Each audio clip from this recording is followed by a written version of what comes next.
Covered independence, इन दो researcher ने independently इस कॉन्सेप्ट को डिस्कवर्ड किया, जिसमें इन्होंने बताया कि ये दोनों चीज़ें जो हैं काफ़ी क्लोज कनेक्शंस रखती हैं। इधर in the concept of the working तो ये एक दूसरे के ऑपोजिट है, क्योंकि हम जब डेरिवेटिव निकालते हैं तो इंटीग्रेशन एंटी डेरिवेटिव कहलाता है, लेकिन इन दो साइंटिस्ट ने कुछ स्टेट्स हमें थ्योरम्स दिए जो इनके क्लोज कनेक्शंस को रिप्रेजेंट करता है, and this theorem said to be a fundamental theorem of the calculus. इस थ्योरम को अंडरस्टैंड करने से पहले कुछ चीज़ें हम रिकॉल कर लेते हैं जो डिफरेंशिएशन और इंटीग्रल का है, और ये सारी चीज़ें हम ऑलरेडी डिस्कस भी कर चुके हैं, लेकिन मैं बुक के साथ डिफरेंट टॉपिक्स डिस्कस इसलिए करता हूँ ताकि एक तो बुक रीडिंग के कॉन्सेप्ट आए हमें, और साथ ही साथ हम हर टॉपिक्स को with the help of example according to the book follow करते हैं। तो जब हम डिफरेंशिएशन पढ़ते हैं तो वहाँ पर हमने जाना था कि टेंजेंट पे, यानी एक ऐसी लाइन जो आपके फंक्शंस को किसी एक पॉइंट पर टच करते हुए गुजर रही हो, वो टेंजेंट लाइन कहलाती है, जबकि दो पॉइंट्स पर अगर टच कर रही हो तो वो सेकंड लाइन होती है। सेकंड लाइन के लिए जो हमारा स्लोप होता है का जो फॉर्मूला होता है वो change of y divide by change of x होता है, और इसी सेकंड लाइन की डिस्टेंस को हम कम करते जाते हैं, यानी फॉर एग्जांपल अगर यहाँ से एक टेंजेंट लाइन ड्रॉ हो रही है तो इस सेकंड लाइन के इस पॉइंट को हम करीब लाते रहेंगे और डिफरेंस देखते रहेंगे। एक वक्त ऐसा आएगा ये बिल्कुल इसके नियरेस्ट आ जाएगा, तो ऑलमोस्ट जो इसका डिफरेंस होगा वो ऑलमोस्ट नियर टू जीरो होगा, बट नॉट एग्जैक्ट जीरो। तो इसका मतलब ये होगा कि जब बिल्कुल इसके बराबर आ जाएगा ऑलमोस्ट, तो ये टेंजेंट लाइन के बराबर हो जाएगी, और जो इनका स्लोप होगा वो एक्चुअली वही स्लोप हमारे उस टेंजेंट लाइन का भी हो जाएगा, जैसे यहाँ पर दिखाया गया। तो यही वजह है कि टेंजेंट लाइन अप्रॉक्सीमेटली इक्वल होता है change of y divide by change of x के, जो कि एग्जैक्ट हमें सेकंड लाइन पे बताया जा रहा है। इन्हीं कॉन्सेप्ट को इस्तेमाल करते हुए हमने डेरिवेटिव निकालना सीखा, डेरिवेटिव किस तरह से निकाला जाता है वो सारी चीज़ें जानी, हायर ऑर्डर डेरिवेटिव क्या होते हैं, इसी तरह फंक्शंस किस तरह से कॉन्केव अप कॉन्केव डाउन बनता है, वो सारी चीज़ें हमने डिफरेंशिएशन के अंदर जाना। Whereas in a right hand side the definite integration or the integral, तो हमने वहाँ पर देखना होता है कि एरिया अंडर द कर्व किस तरह से, यानी अगर इस एक्सेस को देखें तो चेंज ऑफ ये x है, जबकि ये पार्ट हमारा चेंज ऑफ y होता है। तो ये कर्व है, एरिया ऑफ द रेक्टेंगल से मुराद ये कि हम इस एरिया की बात कर रहे हैं जो इस रीजन पर मौजूद होगा, और जो भी फंक्शंस हमें दिया गया उसमें। सेकंड जो है वो फॉर्मूला यहाँ पर एरिया का जो सिंपल बताया जा रहा है वो बताया जा रहा है change of y multiply by change of x कर दें तो हमें एरिया मिल जाएगा। और इस कॉन्सेप्ट में हमने समेशन रूल्स देखा था, ठीक है, जितने भी रेक्टेंगल बॉक्सेस बनाते थे हम उसको कवर कर रहे होते थे। जबकि जब area of the region under the curve की हम बात करते हैं, जैसे यहाँ पर दिखाया गया, लेकिन ये कंप्लीट अंडर द रीजन बात कर रहा है सिर्फ, ठीक है, आउटर एरियाज में मौजूद नहीं है, that is approximately equal to the change of y multiply by change of x। इसके बेस पर हमने दो कॉन्सेप्ट समझे कि एरिया अंडर द कर्व पे अपर सम एंड लोअर सम का कॉन्सेप्ट क्या होता है, और उसी अपर सम एंड लोअर सम के दरमियान, इन शॉर्ट अगर मैं लिखूं तो जो वैल्यूज़ होगी वो हमारी क्या कहलाती है, अपर सम एंड लोअर सम के दरमियान जो वैल्यूज़ होती है वही हमारा एरिया होता है, जिसे मैंने क्वेश्चन साइन से यहाँ रिप्रेजेंट किया, तो ये हमारा एरिया कहलाता है। ठीक है, ये तो कुछ बेसिक चीज़ें हमने रिकॉल कर ली जो हम ऑलरेडी सेपरेटली सेशन पर विद एग्जाम्पल डिस्कस कर चुके हैं। तो what is the theorem here? The fundamental theorem of the calculus says that if a function f is a continuous on a close interval, close interval का मतलब ये होता है कि जो फंक्शन है उसमें a और b की वैल्यूज भी इन्वॉल्व है, and f the capital F is a anti derivative of the function f, यानी f एक फंक्शन है जो कि क्लोज इंटरवल a b पर मौजूद है और कैपिटल F उसका एंटी डेरिवेटिव है, ठीक है, फंक्शन का। On the interval a b जो एंटी डेरिवेटिव आ रहा है वो भी इंटरवल a b पर इंटीग्रल एबल है, which mean then we can say that the integral or the integration of the a b f of x dx equal to f of b minus f of a। क्या मतलब हुआ? यानी जब मैं function का integration निकाल रहा हूं तो ये बराबर होगा आपके anti derivative of the function with respect to the b value minus anti derivative of the values subtraction with a a value. तो अगर वो इस कंडीशन को सेटिस्फाई कर रही है तो इसका मतलब है कि फंडामेंटल थ्योरम्स जो कैलकुलस का है वो उस पर फुलफिल हो रही है। अब यहाँ से हमें एक इंपॉर्टेंट चीज़ रिकॉल करनी होगी जो अभी हमने फर्स्ट पैराग्राफ में देखा कि इन्होंने ये कहा कि इसके ज़रिए से एक क्लोज कनेक्शन का हमें पता चल रहा है। अब क्लोज कनेक्शन का यहाँ से क्या पता चल रहा है कि जब आप फंक्शन का इंटीग्रेशन निकालते हैं तो उस इंटीग्रेशन में जो उसका डेरिवेटिव होता है, ठीक है, जिसमें हम लोअर एंड अपर लिमिट लेते हैं और उसका डिफरेंस करते हैं, तो डिफरेंस एक्चुअली वही रिजल्ट देगा जो हमारा एफ ऑफ एक्स से डायरेक्टली इंटीग्रेट होने के बाद आ रहा होगा। अब इस चीज़ को प्रूव करने के लिए या समझने के एतबार से in a form of the example हम कुछ एग्जाम्पल्स देखते हैं, ठीक है, तो ये प्रूफ वाला पार्ट वहीं पर क्लियर हो जाएगा। तो कुछ थ्योरम्स की गाइडलाइंस हैं, उन गाइडलाइंस को फॉलो करते हुए हम फंडामेंटल थ्योरम ऑफ कैलकुलस को सॉल्व कर सकते हैं। तो provided you can find an anti derivative of the function f you now have a way to evaluate a definite integral without having to use the limit of a sum, यानी limit और सम का इस्तेमाल किए बगैर definite integral को use करके हम anti derivative या फिर इंटीग्रेशन फाइंड कर सकते हैं. After that the point number 2, we applying the fundamental theorem of calculus by using following notation is convenient, जो हमें यहाँ पर दिया गया है. तो इस पार्ट को जो यहाँ पर इस तरह से लिखा गया है, एफ ऑफ एक्स जो राइट हैंड साइड पे क्लोज इंटरवल बी ए है, ठीक है, सिर्फ राइट साइड पे बताया गया है. तो इस चीज़ को हम इस तरह से भी लिख सकते हैं. अभी हमने ये फॉर्मूला पे देखा था. ओके, इस दोनों पॉइंट्स के बेस पर अगर मैं एक एग्जांपल लूँ कि हमारे पास एक फंक्शन है एक्स क्यूब, जिसका अपर लिमिट जो है वो 3 है, लोअर लिमिट 1 है. I am going to zoom it now.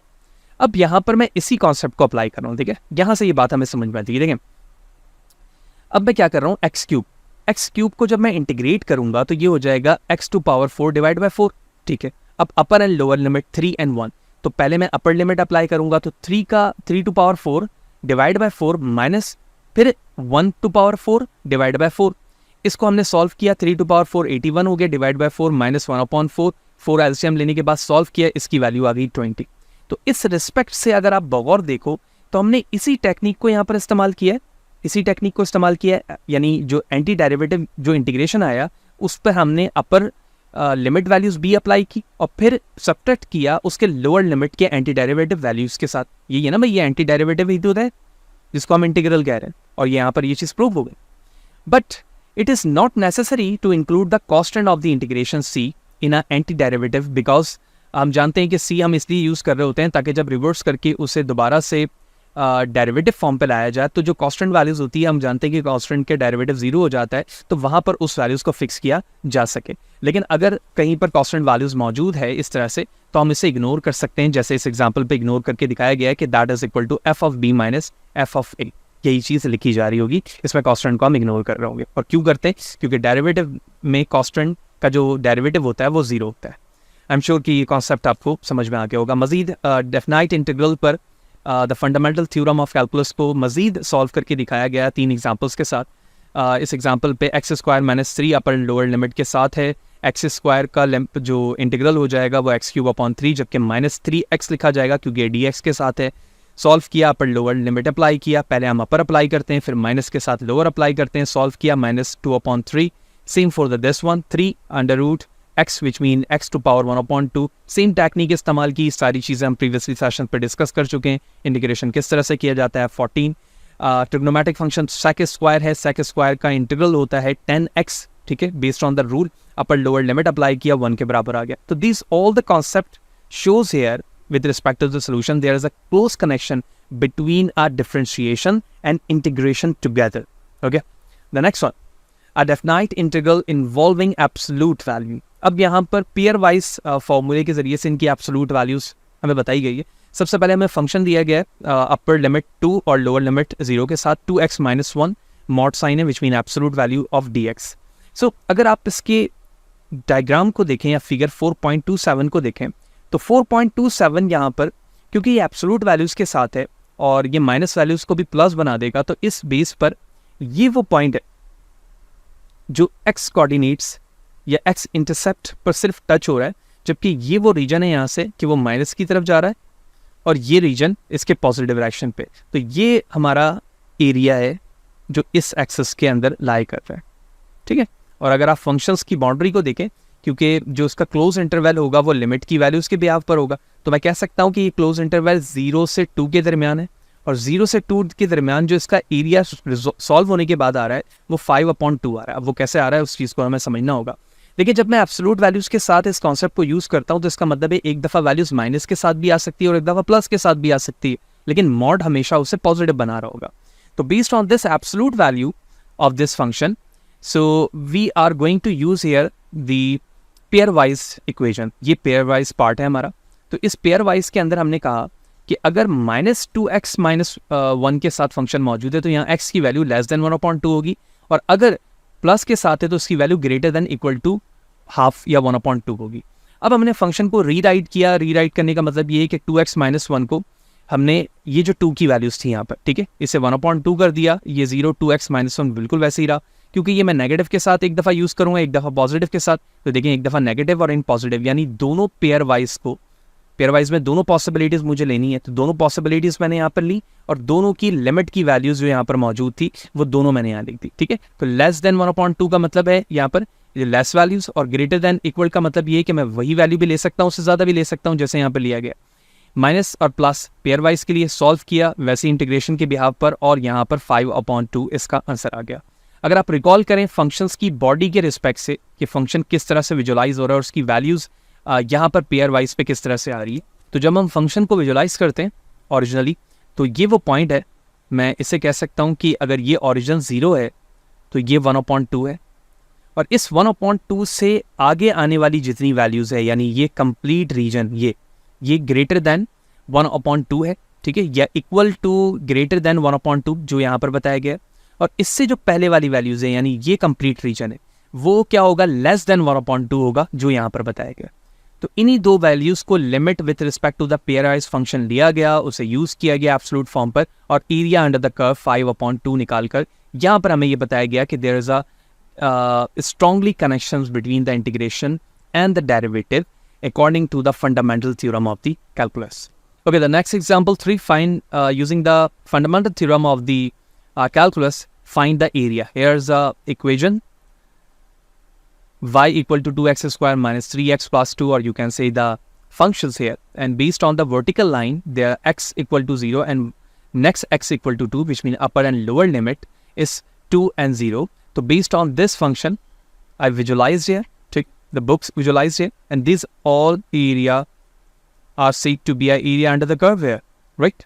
अब हमने फंक्शन को इंटीग्रेट किया और इंटीग्रेशन पे सेम रूल अप्लाई हो रहा है, हमने 2x square minus 3x plus 2 को इंटीग्रेट किया, पर लोअर लिमिट अप्लाई किया, and simplifies 10/3 will be the area under the curve. So the area of the reason bounded by the graph of y, the x axis at x equal to 0, which means this one, to this one is 10/3, which means this region will be 10/3. Hope you understand what are the fundamental theorem of the calculus to show the connections between the integration and differentiation. The next concept here, the mean value theorem. वैसे हम mean value theorem को already 3.2 के अंदर discuss कर चुके हैं, जहाँ पर हमने रोल्स थ्योरम और मीन वैल्यू थ्योरम को जाना था, तो हाईली सजेस्ट कि आपने 3.2 सेशन ज़रूर देखा हुआ, तो यहाँ पर ये कॉन्सेप्ट समझना या रिकॉल करना हमारे लिए आसान होगा क्योंकि हम ऑलरेडी इन चीज़ों को जान चुके हैं. तो मैं सिर्फ इसकी डेफिनेशन रिकॉल कर रहा हूँ कि मीन वैल्यू थ्योरम पे एक्चुअली हम करते क्या थे.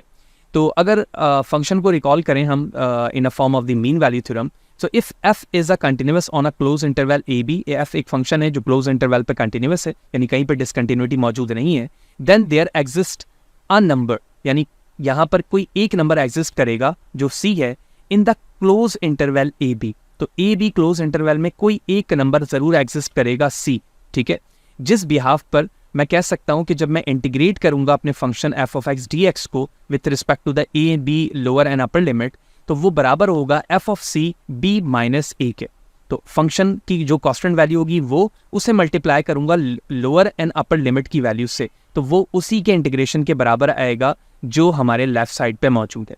इस चीज़ को आप अंडरस्टैंड इस एग्जाम्पल से कर सकते हैं कि अगर ये हमारा क्लोज इंटरवल है a और b, ठीक है, और इस ए बी में यानी ये स्टार्टिंग वैल्यू हो गई और ये एंडिंग वैल्यू हो गई, तो इस बिहाफ पर ये एक कांस्टेंट वैल्यू है, ये एक कांस्टेंट वैल्यू है, ठीक है, जो सी से दिखाया गया.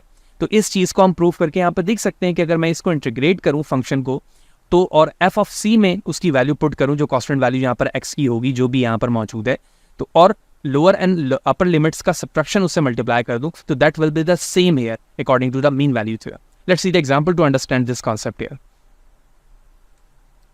तो यहाँ पर जो है वो इस थ्योरम को प्रूव करके भी दिखाया जा रहा है कि कॉन्सेप्चुअल वाइज ये थ्योरम किस तरह से, लेकिन हम इस चीज़ को यहाँ पर इस तरह से देख लेते हैं कि जहाँ पर average value of the function निकाला जा रहा है. So the value of f c given on a mean value theorem of the integral is called a average value. यानी जो आप एफ ऑफ सी निकाल रहे हो मीन वैल्यू थ्योरम को प्रूव करने के लिए, उसे मीन वैल्यू थ्योरम के अंदर जो है उसे एवरेज वैल्यू ऑफ एफ कहा जाता है, जबकि जो इंटरवल्स है हमारे पास वो क्लोज है. So based on this, the definition of the average value of the function on an interval, if f is integrable on a closed interval ab, then the average value of the f on the interval is equal to this one. यानी same function मैंने लिया और उसको multiply कर दिया 1/b minus a से. तो 1/b minus a से जब आप इंटीग्रेट करोगे तो ये आपको एवरेज वैल्यू देगा आपके फंक्शंस का, जिस फंक्शन को आप मीन वैल्यू के लिए या मीन वैल्यू थ्योरम के लिए प्रूव करते हैं, ठीक है. एग्जाम्पल करते हैं, दोनों चीज़ें हमें समझ में आ जाएंगी, एक तो मीन वैल्यू का कॉन्सेप्ट और उसके साथ साथ जो एवरेज वैल्यू यहाँ पर बताई गई है उस चीज़ को. सो हियर द एग्जाम्पल 5 है, finding the average value of the function where the function is 3x square minus 2x on the interval 1 and 4, which mean 1 is a lower limit, 4 is the upper limit. इस function को visualise करें तो ये इसके कुछ intervals बन रहे हैं, that is start from this one which mean 1 and this one will be 4. तो ये हमारा स्टार्टिंग हो गया, ये एंडिंग हो गया. अब हमें एवरेज वैल्यू निकालनी है, तो एवरेज वैल्यू का सेम टेक्निकल फॉर्मूला होगा 1 upon b minus a and the integration of the function. तो b की वैल्यू 4 है और a की वैल्यू 1 है. सेम टेक्निक यहाँ पर अप्लाई की गई और फंक्शन लिखा गया. 1/3 x cube minus x square, 4 apply किया, फिर -1 अप्लाई किया, सॉल्व किया, विच मीन 16. तो वी कैन से दैट तो इस फंक्शन की जो वैल्यूज मैंने पुट की है यहाँ पर, इस फंक्शन की जो एवरेज वैल्यूज मैंने नोट की है, तो वो ये एवरेज वैल्यू है जो हमें 16 वैल्यू प्रोवाइड कर, ठीक है. यानी इस फंक्शन के मुताबिक एवरेज वैल्यू 16 बन रही है इसकी. तो ये कॉन्सेप्ट ग्राफिकली हमें कैसे समझ में आएगा कि ग्राफिकली 16 ही हमारा मिड वैल्यूज यहाँ पर है या एवरेज वैल्यू है. तो आप देखो y पर 16 इस पॉइंट पर बन रहा है, ये वो पॉइंट है ऑलमोस्ट, ठीक है, जो हमारे 16 वैल्यूज को बता रहा है, जबकि यहाँ पर ये इंटरवल जो है इस तरह से वो इंटरवल बनाया गया. तो इसका मतलब ये हुआ कि हम फंक्शन से average value by using this concept निकाल सकते हैं, और same technical aspect mean value theorem पे भी अप्लाई किया जाएगा, जिस तरह से हमने टेक्निकली यहाँ पर इस फॉर्मूले को देखा कि एफ ऑफ सी जो फंक्शन पे वैल्यू वो पुट करूंगा और मल्टीप्लाई कर दूंगा b माइनस ए से, तो हमारा वही फंक्शन हमें मिल जाएगा जो फंक्शन हमें दिए गए. यानी फॉर एग्जाम्पल एफ ऑफ सी की जगह 5 लिख दूं और अपर लोअर लिमिट जो भी है उसको सब्ट्रैक्ट करके मल्टीप्लाई कर दूं, that is shows the mean value theorem here, right. So this is the proper understanding of this.